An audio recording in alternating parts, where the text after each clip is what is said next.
Você já sentiu estufamento abdominal? Já sentiu que sua barriga cresce igual um balão inflando depois de alguma refeição ou até no final do dia percebe que seu corpo está todo marcado com as roupas que você estava usando? Já sentiu vontade de abrir o botão da calça de tão cheia que estava sua barriga na hora de comer em algum restaurante?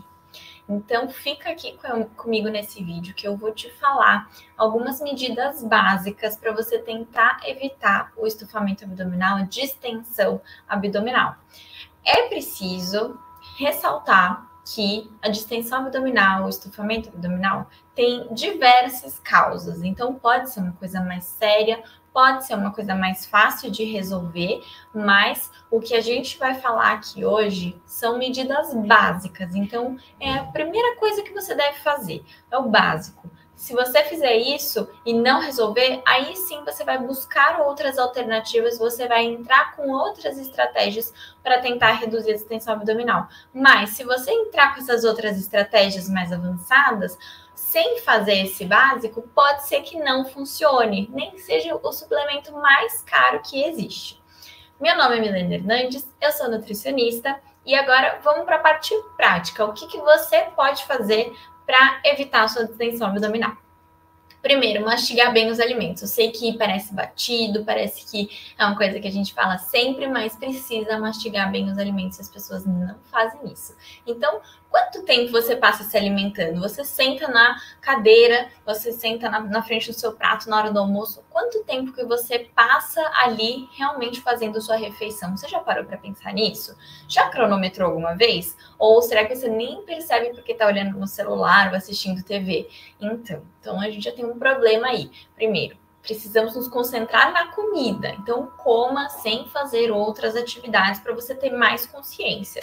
E daí, já que você não vai estar olhando no seu celular, você pode aproveitar ele para cronometrar o tempo que você fica nessa refeição. É claro que não tem tempo certo, mas se você estiver comendo em 5, 6, 7, 10 minutos, pode ser um sinal de que você está comendo rápido demais.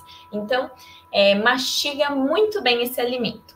Também não tem número certo de vezes que você precisa mastigar algum alimento, mas tem um objetivo. O objetivo é deixar o alimento pastoso, mas tem alimento que você vai mastigar algumas vezes e ele já vai adquirir essa consistência e outras você vai ter que mastigar muito mais. Então, eu trouxe aqui um exemplo, tá? Essa imagem é bem famosa, é a imagem de um amendoim. Então, com 2 vezes sendo mastigado ali na segunda imagem, depois 5 vezes, 10 vezes, 20 vezes e 30 vezes, tá? Então, esse é o caso de amendoim. O amendoim é um alimento bem duro, então ele precisa ser mastigado bastante até ele atingir uma consistência pastosa, mas você vai pensar isso para todo o alimento. Então, é realmente mastigar com bastante consciência até que esse alimento fique pastoso e muito fácil de engolir. Porque se você não mastiga, quem quebra esse alimento vai ser o resto do seu trato gastrointestinal. Então, você tem que lembrar que sua digestão começa na boca.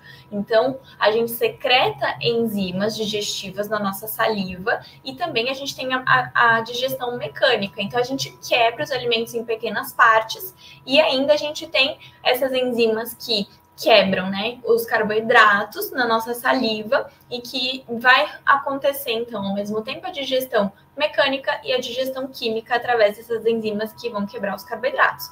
Depois esse alimento vai para o estômago, mas é uma coisa se ele vai pastoso, outra coisa se ele vai inteiro. Se ele for inteiro, você já deve ter visto, já deve ter acontecido com você, de você evacuar e quando você vai olhar ali no vaso, você vê pedaços de alimentos. Isso acontece quando a gente não consegue digerir muito bem. É claro que pode acontecer com alguns alimentos em específico, caso você seja alérgico, tenha alguma intolerância, mas pode acontecer também por conta de falta de mastigação, que é uma coisa muito simples de resolver e que é de graça, hein? Tem que lembrar disso.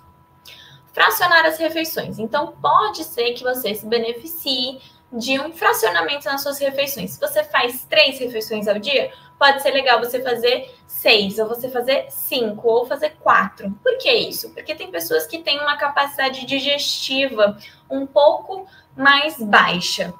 Então, não consegue digerir muito alimento de uma vez só. E quando a gente fraciona essas refeições, é a gente pegar uma refeição, a gente vai quebrar ela em duas partes, podem ser partes iguais ou não, e então a gente está diminuindo o volume de cada uma delas, mas a gente está aumentando a quantidade no total. No fim, não vai fazer diferença em relação aos nutrientes que você está ingerindo, porque você precisa ingerir esses nutrientes ao longo do dia, mas pode fazer diferença na digestão, porque você pode ter uma capacidade digestiva um pouquinho menor ali do que a maior parte das pessoas ou que a gente consideraria normal, tá? Então você pode tentar fazer isso.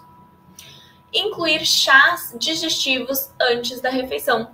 Então você pode usar essa medida dos chás para auxiliar na tua digestão. O chá digestivo são chás de algumas ervas que vão estimular o seu processo natural de digestão. Então, eles podem estimular a formação de ácido, por exemplo, no seu estômago. Eles podem auxiliar na quebra desse alimento, favorecer o ambiente, né, para que esse alimento seja bem absorvido, seja bem quebrado ali no estômago e ao longo do trato gastrointestinal. Então, pode ser interessante você incluir esses chás digestivos. E a gente tem vários, então pode ser um chá de gengibre, pode ser um chá de hortelã, um chá de dente de leão, você pode escolher o seu preferido e incluir ele de 20 a 30 minutos antes da refeição, para você já começar a estimular o processo digestivo e assim, quando fizer a refeição, vai ser mais fácil para você digerir aquele alimento. Então, basicamente o que eu falei aqui foram medidas para que você melhore a sua digestão. E assim, consequentemente, você pode evitar uma distensão abdominal, porque muitas vezes a distensão abdominal vai ser causada por uma falta de uma boa digestão, porque o problema está lá embaixo, né? Está no intestino, o intestino que ficou inchado, o intestino que está incomodando na parte de baixo da barriga. Só que a gente tem que lembrar que tudo que chegou lá embaixo veio de cima, veio do estômago. Então, a gente precisa também valorizar, a gente precisa olhar para o estômago, que é muito importante quando a gente pensa em saúde intestinal, porque tudo que chega no intestino já passou pelo estômago, tá? Então, tenta essas medidas se você sofre de distensão abdominal, antes de você tentar outras coisas mais drásticas, e caso seus sintomas persistam, depois de adotar essas medidas, você busca um profissional que consiga atender as suas demandas, que consiga resolver os seus problemas, ou pelo menos ajudar você a buscar a melhor solução. Então, espero ter ajudado, espero que vocês tenham gostado do vídeo. Se ficar com alguma dúvida, comenta aqui e a gente se vê no próximo vídeo.